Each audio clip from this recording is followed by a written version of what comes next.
Part 1. The Open Source Promise. Dr. Aris Thorne's laboratory was not a sterile corporate space. It was a chaotic, hopeful greenhouse attached to a university research center, filled with the scent of damp earth and growing things. Rows of experimental wheat plants grew under the warm purple glow of LED lights, each one a living testament to Aris's singular vision. At 30 years old, she was a rising star in the world of botany and genetics, a scientist who believed that the purpose of her work was not profit, but progress. Today, she was giving a private tour to the two people she believed were her greatest allies. Her father, the retired founder of the agri-tech giant AgriCorp, and her older sister Evelyn, the company's brilliant and ruthless CEO. "This is it," Aris said, her voice full of a passion that was almost electric. She gestured to a row of wheat plants that stood taller and greener than the others. "This is the final strain. I'm calling it Prometheus. It's drought-resistant, requires 20% less fertilizer, and the grain has a higher protein content than any commercial wheat on the market." Her father, a man whose folksy charm hid a core of steel, smiled proudly. "Aris, this is incredible. You've done it." Evelyn, chic and sharp in a tailored business suit that seemed out of place among the soil and leaves, examined a stalk with a calculating eye. "The commercial applications are staggering, Aris," she said. "The disruptive potential is off the charts." "That's the point," Aris said eagerly. "But the most important gene I've spliced into this plant is the one that makes it open source. The genetic code will be published, available to everyone. No patents, no lawsuits. Farmers in India, in sub-Saharan Africa, they can grow it, save the seeds, and replant it, season after season. It's a permanent solution, not a subscription service." Evelyn's smile was warm, but her eyes were unreadable. "It's a noble goal, little sister. Truly. The Thorne Foundation will be proud to partner with you to help distribute these seeds to the communities that need them most." Aris felt a surge of joy so powerful it almost brought tears to her eyes. Her life's work, her dream of using science to fight hunger, was about to become a reality. And her family, the family whose corporate empire she had always felt slightly at odds with, was going to help her do it. She felt, for the first time, truly seen and supported. 3 months later, she sat in the audience of a massive, slickly produced press conference at AgriCorp's gleaming headquarters in Minneapolis. She had been invited as a special guest. The stage was enormous, with the AgriCorp logo projected onto a screen the size of a movie theater's. The room was filled with international journalists, investors, and agricultural ministers. Evelyn walked onto the stage, looking powerful and poised. "For decades, AgriCorp has been at the forefront of agricultural innovation," she began, her voice resonating through the auditorium. "Today, we take the single biggest leap forward in our company's history. We are announcing a product that won't just change the market, it will change the world." The screen behind her lit up with a video of sun-drenched, golden fields of wheat, waving in a gentle breeze. "We call it Solana," Evelyn announced, her voice filled with manufactured triumph. "The world's first smart seed. A wheat that is resistant to drought, requires fewer resources, and produces a higher yield than anything that has come before it. With Solana, we have the power to solve world hunger." Aris sat frozen in her seat, the blood draining from her face. It was her wheat. The plants on the screen were her plants.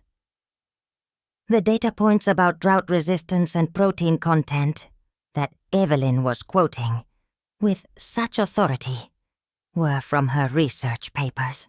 Her project, her dream, her gift to the world had been stolen, polished, and rebranded. Prometheus, the Firebringer, had been chained up, patented, and turned into a product. And the cheering crowd was applauding her family for doing it. Part 2. The Patent of Lies. The applause in the auditorium was a roaring in Aris's ears, a sound of thunder signifying the wreck of her life's work. As soon as the press conference ended, she pushed through the crowd, ignoring the reporters and their flashing cameras, and stormed backstage. She found her father and Evelyn in a private green room, accepting congratulations from a senator.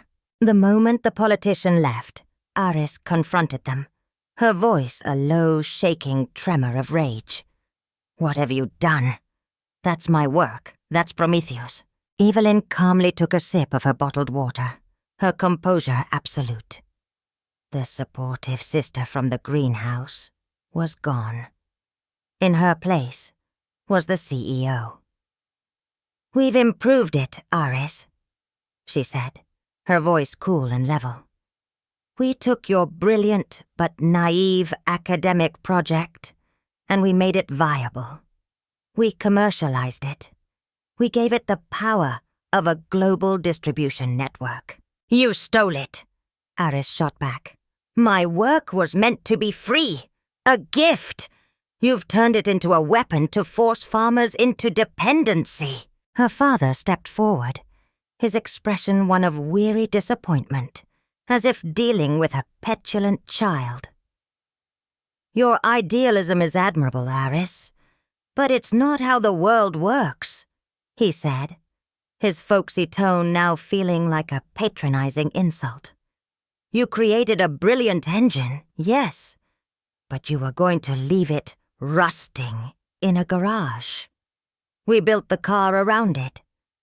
AgriCorp has the infrastructure, the political capital, the supply chain. You, alone, do not. So you just take it? You lie to my face and you take it?" "We adapted it for the real world," Evelyn corrected her smoothly. As if on cue, the door opened, and 2 men in sharp suits entered. They were from AgriCorp's legal department.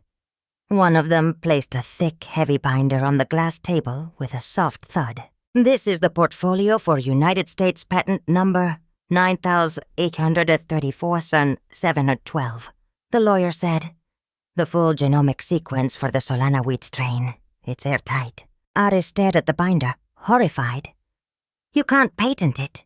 It's my research, my intellectual property." The second lawyer offered a thin, cruel smile. "Actually, we can. We reviewed the grants for your Prometheus project. Your primary funding came from the Thorne Foundation." He paused, letting the words sink in. "As per the grant agreement you signed, any intellectual property developed using Foundation funds becomes the sole property of the Foundation's parent company, AgriCorp." They had used her own resources, her own family's philanthropy, as the legal mechanism for her betrayal. The trap had been set years ago, and she had walked right into it, smiling. "We'd like to offer you a position," Evelyn said, the offer a final calculated twist of the knife. "A senior research fellow at AgriCorp. A very generous salary, a full lab. You'd be a valuable asset to the team. Your name on the masthead would lend our project a great deal of credibility." They weren't just stealing her work. They were trying to buy her silence, to parade her around as a willing participant in her own violation. The rage in Aris's chest solidified into something cold and hard. "I would rather starve," she said, her voice barely a whisper. Evelyn's eyes turned to ice. "That's a shame," she said. "You're a brilliant scientist, Aris, but you need to understand. In this business, you are either with us or you are in our way. Part 3. The Exiled Scientist. The consequences of being in the way of Agricorp were swift and brutal. Aris wasn't just betrayed. She was erased. A quiet, systematic campaign began to dismantle her professional reputation. Anonymous sources began leaking stories to scientific journals and university message boards, suggesting that Dr. Thorne's original research had been unstable and incomplete. The narrative they spun was that Agricorp's brilliant team had taken her flawed academic work and, through their own genius, had perfected it into the miracle of Solana. Her university, which had a new agricultural science wing, funded almost entirely by a recent generous donation from the Thorne Foundation, suddenly became a cold and hostile environment. Her research partners grew distant. Her requests for lab time were endlessly delayed, and the dean suggested she take a sabbatical. The message was clear. The institution was choosing the donor over the scientist. She was a liability they were eager to be rid of. The cruelest blow came from watching the rollout of Solana. The marketing campaign was a masterpiece of corporate hypocrisy. It featured beautiful slow-motion footage of smiling farmers in developing countries, holding stalks of her wheat. The tagline, plastered on billboards and websites, was, "A gift to the world from Agricorp." They were using her own humanitarian ideals as a shield for their global monopoly. Then came the lawsuits. News reports began to surface of Agricorp suing small, independent farmers in North America. Their crime? Saving the seeds from their Solana harvest to replant the following year, a practice as old as agriculture itself. Agricorp's army of lawyers argued that this was a violation of their patent. Farmers who had been hailed 1 month as partners in feeding the world were being bankrupted the next for daring to own the seeds they had grown. This was the ultimate perversion of her work. Her creation, designed to empower farmers, was now being used as a club to beat them into submission. It was more than she could bear. She knew then that she could not fight them in their world. She couldn't win in the courts they owned or in the media they controlled. To fight them, she had to disappear from their map entirely. Her departure was a quiet act of digital self-immolation. In her small university apartment, she began the methodical process of erasing Dr. Aris Thorne.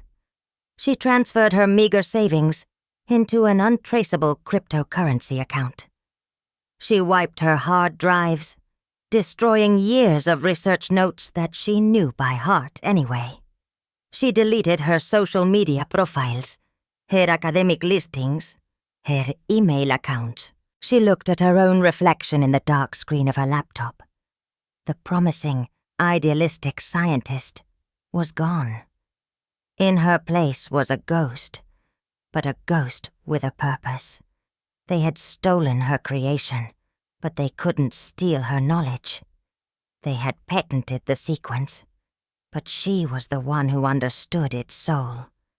They thought they had won. They thought they had buried her. They had no idea that they had just planted a seed. With a final click, she booked a one-way flight to Mumbai. A place of chaos and crowds. A place where a single person could easily vanish.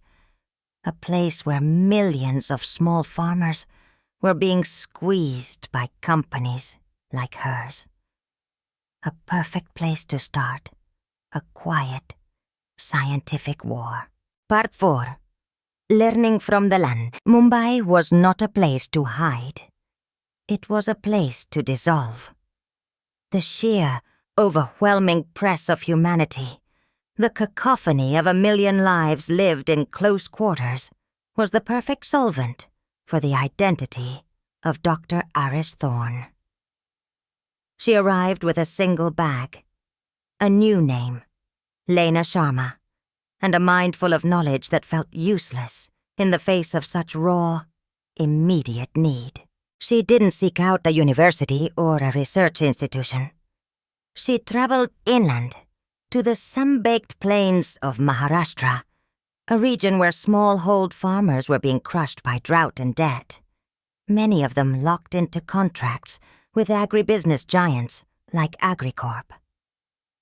She found a local grassroots NGO that worked directly with these farmers and offered her services, not as a PhD in genetics, but as a volunteer willing to work. Her first year was a brutal and humbling education. Her knowledge of gene sequencing meant nothing when a village's well ran dry. Her understanding of cellular biology couldn't stop a swarm of locusts. She worked alongside the farmers, her hands, once skilled with pipettes and microscopes, growing calloused from hoes and sickles.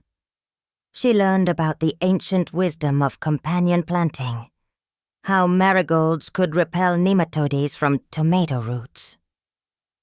She learned about the near-magical properties of neem cake as a natural fertilizer. She learned that the land had its own complex language, one that couldn't be fully understood in a laboratory. It was during her second year, while working on a project to revive heirloom millet strains, that the seed of her revenge was planted. She was observing how one particular strain of millet had a unique defense mechanism. In times of drought, the plant would produce a small number of seeds that were coated in a bitter, unpalatable saponin. These seeds were essentially duds for that harvest. But if they were saved and replanted in a wetter season, they would grow into healthy, productive plants. It was a survival strategy. The plant sacrificed a small part of its present to ensure its future, and it had a built-in defense against being completely consumed. An idea sparked in Aris's mind, an idea so audacious and elegant, it left her breathless. What if she could apply that principle to her own stolen creation? What if she could design a seed that was a gift to the farmer, but a poison pill to the corporation? A seed that rewarded sharing, but punished hoarding. A seed that had a genetic defense mechanism against the very greed that had driven her into exile. She began to fill notebooks with new equations, new genetic pathways. She wasn't just thinking about drought resistance anymore. She was thinking about designing an ethical gene, a biological kill switch for corporate avarice. During this time, she co-authored a small research paper with a local Indian scientist on using mycelial networks to improve water retention in arid soil. The paper, published in a small, open-access environmental journal, was a brilliant fusion of modern science and traditional knowledge. She published it under the name L. Sharma. She had no idea that this small act of scholarship would be the flare that signaled her location to a man on the other side of the world. A man who had been searching for a warrior, just like her. Part Phi, the secret lab. Kenji Tanaka was a legend in the world of software development. A Japanese billionaire who had made his fortune building one of the world's most successful open-source operating systems. He had retired in his early 40s to dedicate his life and his vast fortune to funding what he called open-source solutions for humanity. He believed that the world's biggest problems, hunger, climate change, disease, could be solved if knowledge was shared, not hoarded. He despised corporate monopolies, and AgriCorp was at the top of his list. His team of researchers, tasked with finding promising projects, flagged the paper on mycelial networks. Kenji was impressed by its ingenuity. but he was more intrigued by its mysterious lead author, L. Sharma. There was no academic history, no digital footprint. It was a ghost. Intrigued, Kenji used his considerable resources to dig deeper. It took him 2 months, but he eventually uncovered the truth.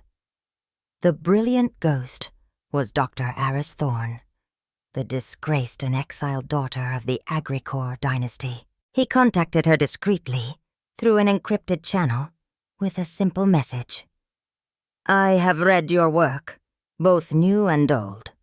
I believe we are fighting the same war. If you have a weapon, I will build you the armory." Aris, stunned but sensing a genuine ally, told him her idea. The self-defending seed, the genetic trap. Kenji didn't hesitate. He saw the beautiful poetic justice of it. It was an open-source solution to a closed-source problem. With Kenji's near-limitless funding, Aris established a new, secret laboratory.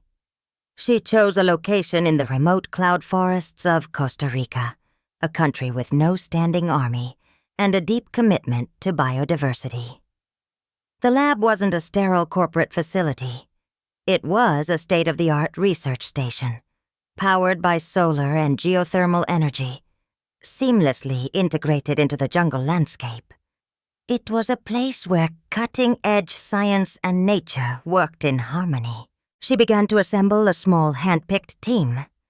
A brilliant but disillusioned biochemist from Brazil, who had been fired from a pharmaceutical giant for questioning their ethics. A maverick data scientist from Germany, who specialized in genomic sequencing. They were a small band of scientific rebels, all united by a shared belief in Aris's mission. For 18 months, they worked in secret.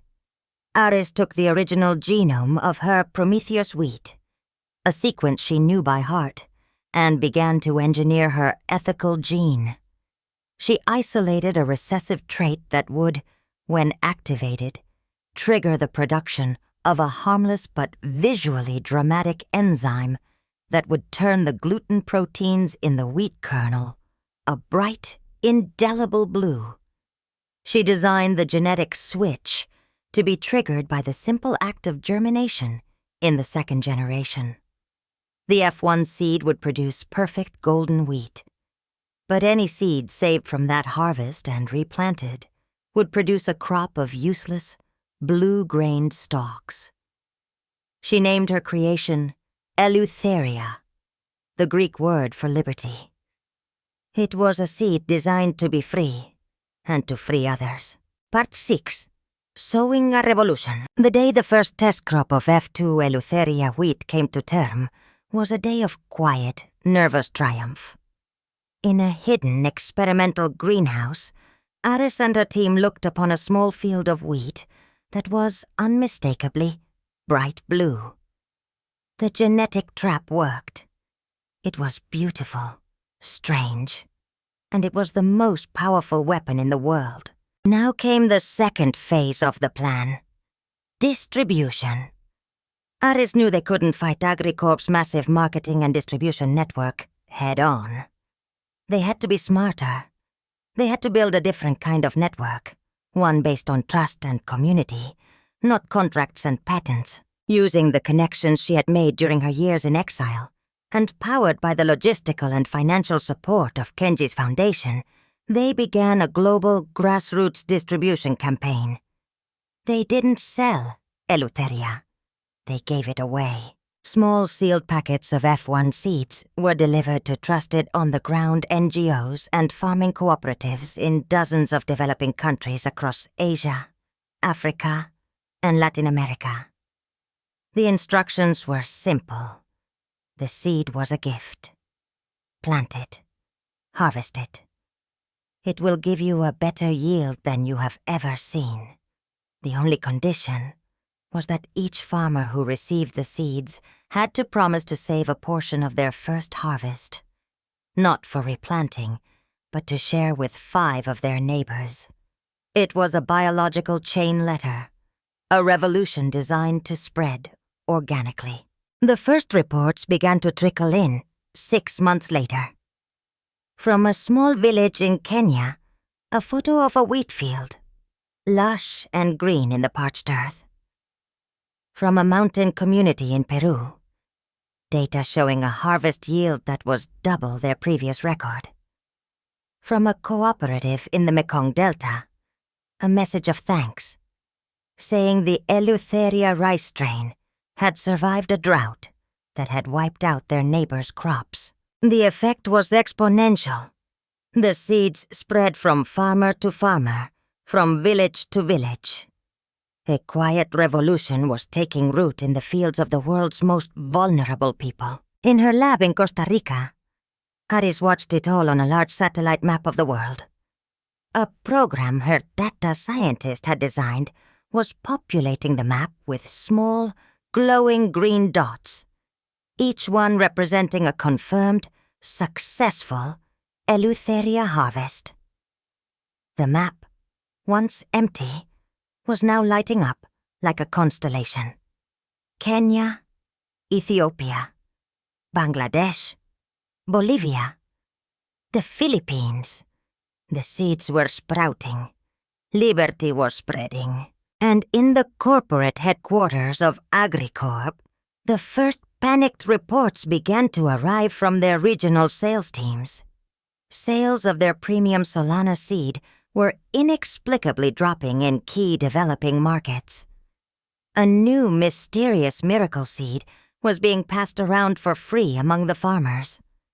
A seed that, for some reason, no one could analyze.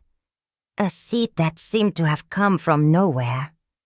The first tremor of the coming earthquake had just shaken the foundations of their empire. Part 7. The Eleutheria Effect. The revolution did not begin with a bang, but with the quiet sprouting of millions of seeds across the globe. The Eleutheria Effect, as it began to be called in niche agricultural circles, was a grassroots phenomenon unlike any other. The story was the same, echoing from the parched fields of the African Sahel to the terraced hillsides of Southeast Asia.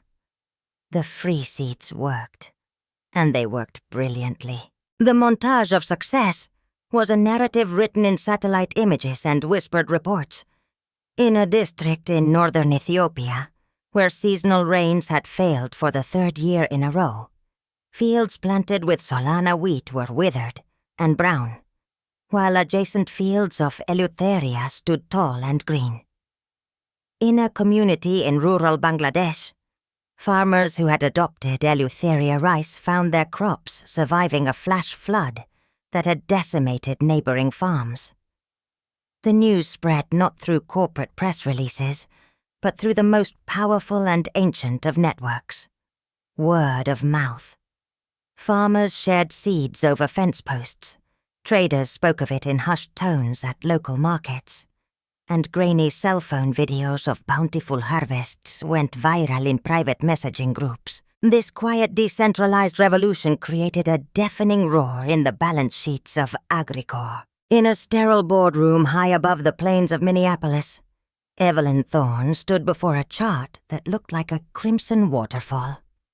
The global sales figures for Solana were in a catastrophic, accelerating freefall. "As you can see," Evelyn said, her voice tight with forced corporate composure, "we are experiencing some market headwinds in key developing sectors. We believe this is a temporary fluctuation due to a coordinated disinformation campaign." A grizzled board member named Peterson, who had been on the board since her father's time, was not buying it. "Disinformation, Evelyn? I have a report here from our South American division chief. He says we haven't sold a single bag of Solana in the region in the last 2 months. He says the farmers are calling it the poison seed. They're all using something called Eleutheria. They're getting it for free. How do we compete with free?" The name hung in the air. Eleutheria. The ghost they couldn't fight. It was a brand without a company. A product without a price tag. The business magazine Forbes ran a feature story titled, "The Eleutheria Effect: How a Ghost Seed from Nowhere is Threatening to Topple an Agri-Tech Giant." The article framed it as a heroic David versus Goliath narrative, painting AgriCorp as the greedy monopolistic villain. That night, Evelyn faced a tense video call with her father. His face, usually a mask of patriarchal confidence, was etched with worry. "I'm hearing whispers, Evie," he said. "The board is losing faith. They're saying you can't handle this crisis. What is your plan?"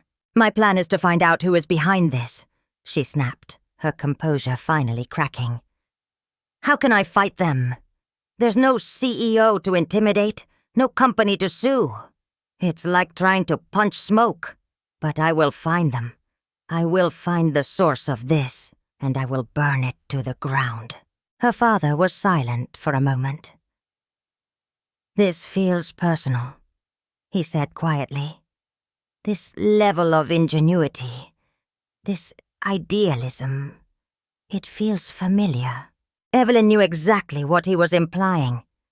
The thought had been a dark, persistent whisper in the back of her own mind for weeks. Aris. It had to be. Only her sister had the genius, the motivation, and the intimate knowledge of their own creation to design such a perfect weapon against them.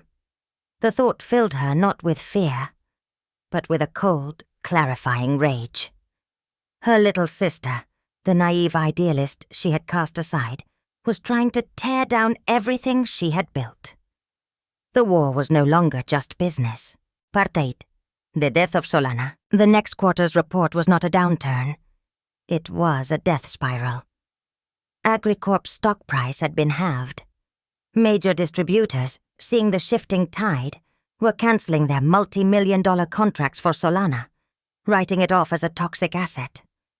Worse, governments in several African and Asian nations, which had previously signed lucrative deals with AgriCorp, were now publicly endorsing the grassroots Eleutheria initiative. They were setting up their own state-sponsored programs to help distribute the free seeds, effectively institutionalizing the revolution. Solana wasn't just losing market share. It was being actively vilified. The AgriCorp board meeting was a full-blown insurrection. The members, their own fortunes tied to the company's stock, were in a panic. "Your strategy is not working, Evelyn," Peterson boomed, his face red. "While you're hunting for ghosts, this Eleutheria is becoming the global standard. We look like fools." "We need to get our hands on that seed," another board member insisted, a predatory gleam in her eye. "We have the best labs in the world. We can acquire it, reverse engineer its properties, and create our own superior version. Solana 2.0. We patent it, and we crush this free-for-all nonsense for good." The idea was ruthless, unethical, and a blatant admission of defeat. It was also the only viable path forward they could see. The board was no longer asking Evelyn to compete with Eleutheria. They were demanding that she steal it. Her job was on the line. The legacy of her family was on the line. She looked around the table at the desperate, greedy faces of the board members. "You're right," she said, her voice low and firm, silencing the room. "The time for defense is over. I will secure a sample of this Eleutheria seed. Our R&D department will crack its code, and we will launch a product that will make Eleutheria a footnote in agricultural history." She stood up, projecting an aura of confidence she did not feel. "I will handle this, personally." That night, Evelyn stood alone in her vast, minimalist office, the city lights of Minneapolis glittering below. She opened a drawer in her desk and pulled out a small framed photograph. It was of her and Aris as teenagers, smiling, standing in a field of experimental corn. They had both been so full of promise then, on the same team.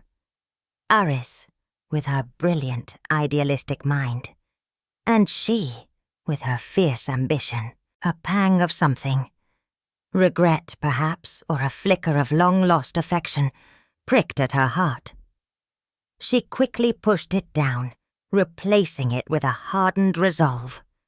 She saw Aris's face in this crisis, saw her sister's quiet, judgmental intelligence behind this elegant, suffocating attack. This was Aris's revenge, and she would not let her win. "You always thought you were smarter than me, little sister," she whispered to the photograph, her voice a venomous hiss. "Let's see whose science wins in the end."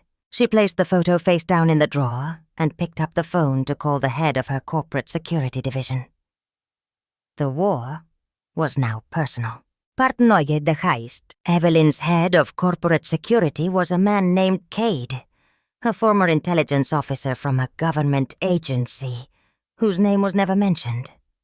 He was a man who operated in the grey spaces of the world, a specialist in acquisitions of a non-traditional nature. "I need the seed," Evelyn told him in a sterile, encrypted conference call. "Not a handful, not a sample. I need a significant quantity, enough for our labs to work with and for our fields to propagate. And I need it done quietly." Cade and his team spent 2 weeks on reconnaissance. They quickly realized that a direct assault on any of the cooperatives was out of the question. The communities were too tight-knit, too loyal to the Eleutheria cause. A simple theft would be noisy and traceable. They needed a plan built on deception. Their intelligence identified the perfect target: a large, well-organized agricultural cooperative in the fertile Oaxaca Valley of Mexico. The co-op, run by a sharp elderly woman named Elena, was a major hub for Eleutheria distribution in Central America. They were currently preparing a massive shipment of F1 seeds, several tons, to be sent to newly established farming communities in Guatemala and Honduras. The plan Cade devised was elegant in its audacity. His operatives would not pose as criminals. They would pose as saviors. A week later, 2 members of Cade's team, a man and a woman fluent in Spanish and dressed in the practical khakis and polo shirts of aid workers, arrived at the cooperative. They introduced themselves as representatives of the World Growth Initiative, a fictitious but impressively credentialed humanitarian NGO based in Geneva. They told Elena they had been following the success of Eleutheria and wanted to help. "Your work is incredible, Señora Elena," the female operative said, her tone full of admiration. "We want to partner with you. We can offer logistical support to help you expand your reach even faster." Elena was cautious. She had dedicated her life to fighting corporate exploitation and was wary of outsiders. But these people seemed genuine. Their documents were flawless. They spoke passionately about food security and sustainable farming, and their offer was tempting. They offered to provide, free of charge, a fleet of their own climate-controlled trucks to transport the upcoming shipment to the Guatemalan border, ensuring the seeds arrived in perfect condition. After 2 days of meetings, Elena, convinced of their good intentions, gratefully accepted their offer. The night of the shipment was tense. Under the bright floodlights of the co-op's loading dock, Helena watched as her community members loaded bag after heavy bag of the precious Eleutheria F1 seeds onto the clean white trucks bearing the World Growth Initiative logo. The operatives directed the loading with friendly efficiency. "You are doing a great thing for the world, Señora," the male operative told Elena as the last truck was sealed. "We will ensure it gets there safely." Elena shook his hand, a feeling of hope and pride swelling in her chest. She watched as the convoy of trucks rumbled down the dirt road and disappeared into the darkness. But the trucks did not turn south towards the Guatemalan border. Once out of sight of the cooperative, the convoy turned north, towards a remote private airfield. There, the bags of seeds were quickly loaded onto an unmarked cargo plane. Its destination, a secret AgriCorp research facility, deep in the heart of Texas. Hours later, in her Minneapolis office, Evelyn received a simple, encrypted text message on a burner phone. It contained only 3 words. "The asset is acquired." She let out a long, slow breath, and a triumphant smile spread across her face. She had done it. She had her enemy's weapon. The game, she believed, was now over. She had just secured her victory. She had no way of knowing she had just personally supervised her own company's execution. Part 10. The twist. The genetic trap. The stolen Eleutheria seeds arrived at a black site R&D facility owned by AgriCorp deep in the Texas Panhandle. The facility was a fortress of agricultural science, and its team of geneticists, under immense pressure from Evelyn Thorne, immediately set to work. Their mission was simple: crack the code of this miracle seed, replicate it, patent the key components, and prepare for a global launch that would crush the Eleutheria movement and restore AgriCorp's dominance. They sequenced the F1 seed's genome with frantic haste. As expected, they found the elegant gene splices for drought resistance and high protein content. They recognized the work. Aris's signature was all over it. They saw a beautifully efficient piece of engineering. What they did not see, because it was designed not to be seen, was the trap. The recessive Liberty gene was dormant, invisible in the F1 generation's genetic code. It was a whisper they were not trained to listen for. The head of the research team, a brilliant but arrogant scientist named Dr. Cole, reported directly to Evelyn. "The seed is impressive, I'll admit," he told her over a secure video link. "The yield and resilience markers are identical to our early Solana projections. It's essentially a non-patented version of our own technology. Thorne's sister is clever, but she's a one-trick pony. We can replicate this within 6 months."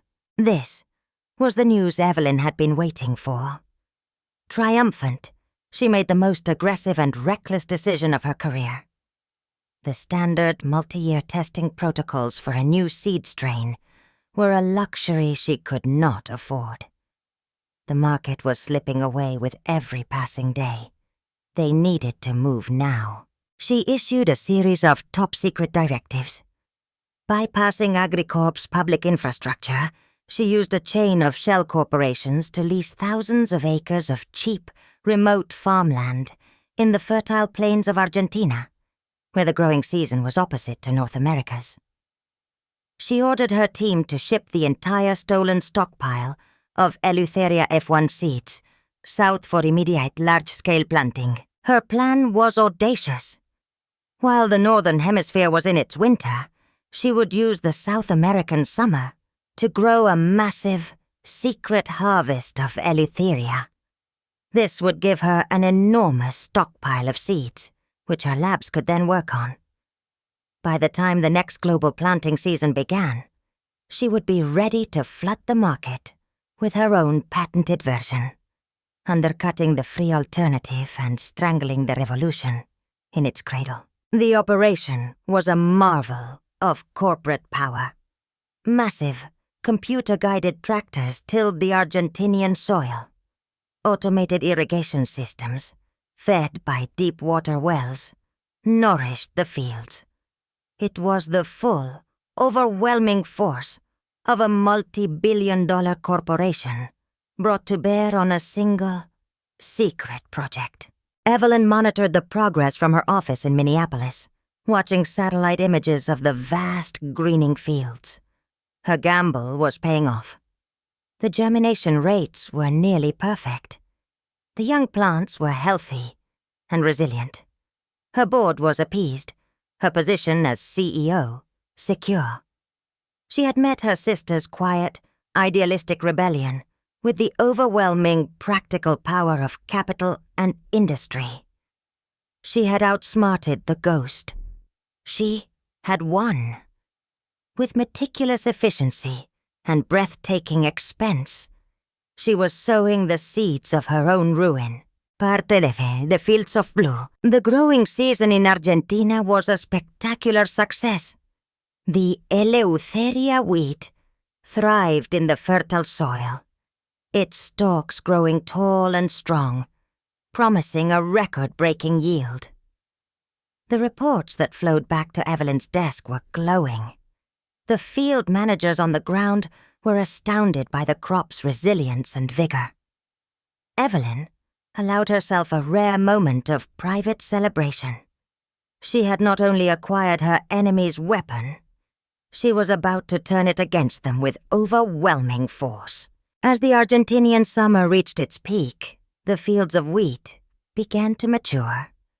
The green stalks started to turn a beautiful, promising shade of gold as the heads of grain ripened under the sun. Everything was proceeding perfectly. The first sign that something was wrong came from a field manager named Hector, a grizzled veteran of corporate farming. He was walking a row, checking the maturity of the kernels. He pulled back the green husk of a developing wheat head to examine the grain.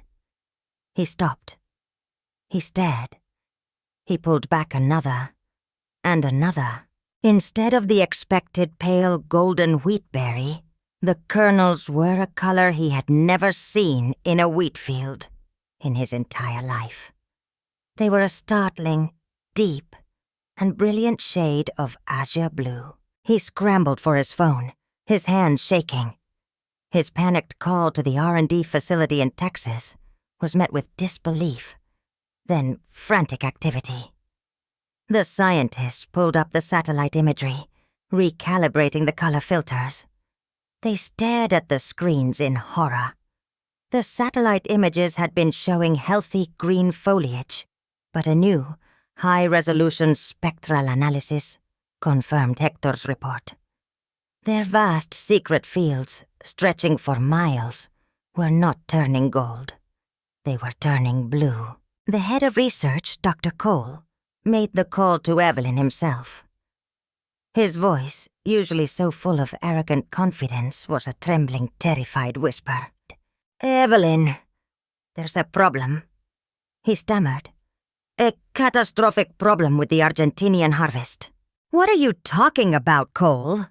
Evelyn snapped, her patience thin. "The yield reports have been perfect. The yield is fine. The plants are healthy. But the grain... Evelyn, it's all blue." There was a moment of dead silence on the line. "Blue?" Evelyn repeated, the word sounding absurd. Impossible. "A deep royal blue," Cole confirmed, his voice cracking. "We've run every test. It's a non-toxic pigment, a massive concentration of anthocyanin in the bran of the kernel. It seems to have been triggered during germination. Genetically. We can't sell it.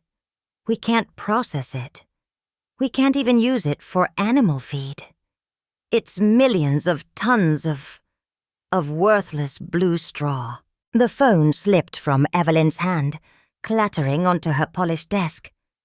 The financial implications hit her like a physical blow. The cost of the leases, the equipment, the labor, the shipping. All of it wasted. Their entire seed stockpile for the next global push was gone. The board would not just fire her.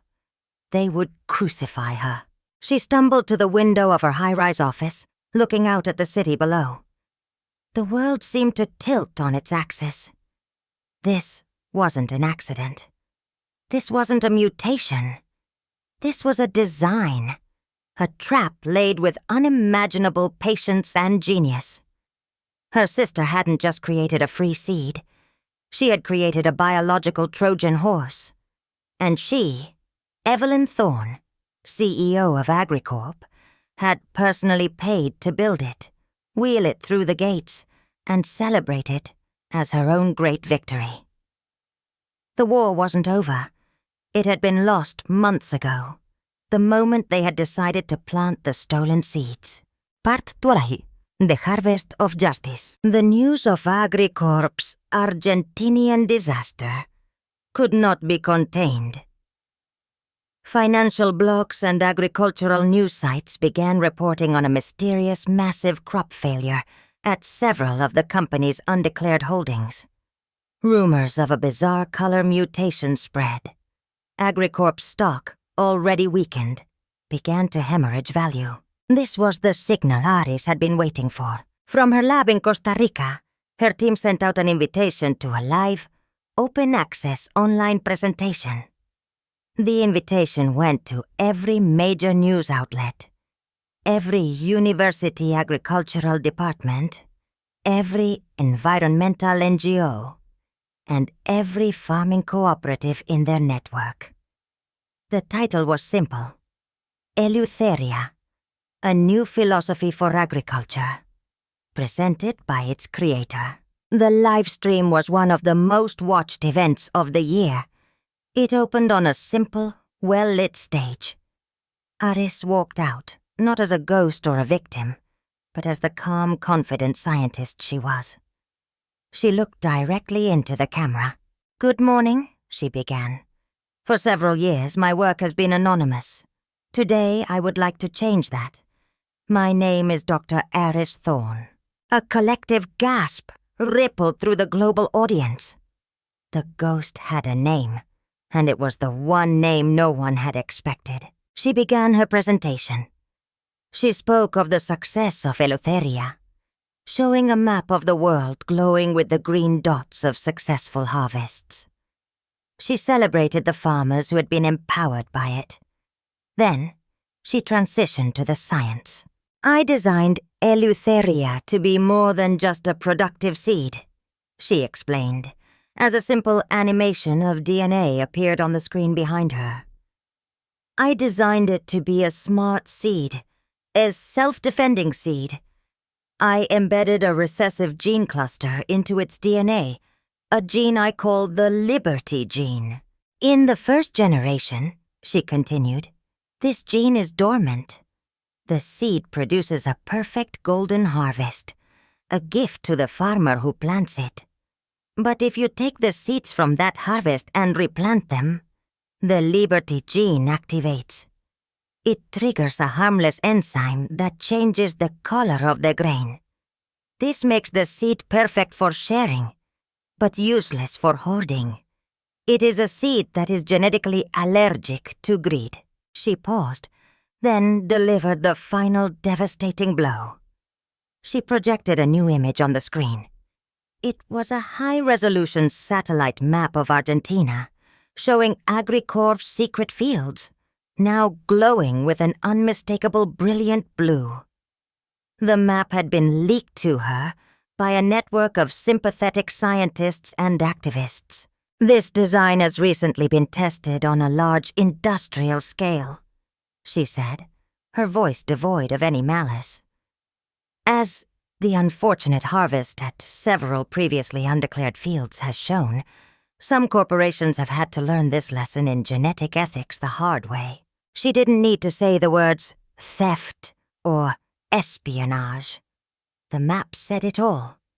She had just exposed AgriCorp's crime to the entire world and revealed that their own greed had been the trigger for their downfall. The fallout was immediate and total. AgriCorp's stock evaporated. The board fired Evelyn and initiated proceedings to sue her for corporate negligence. The public scandal was immense. Aris, meanwhile, became a global hero.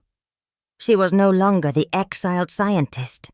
She was the visionary leader of the open-source agriculture movement.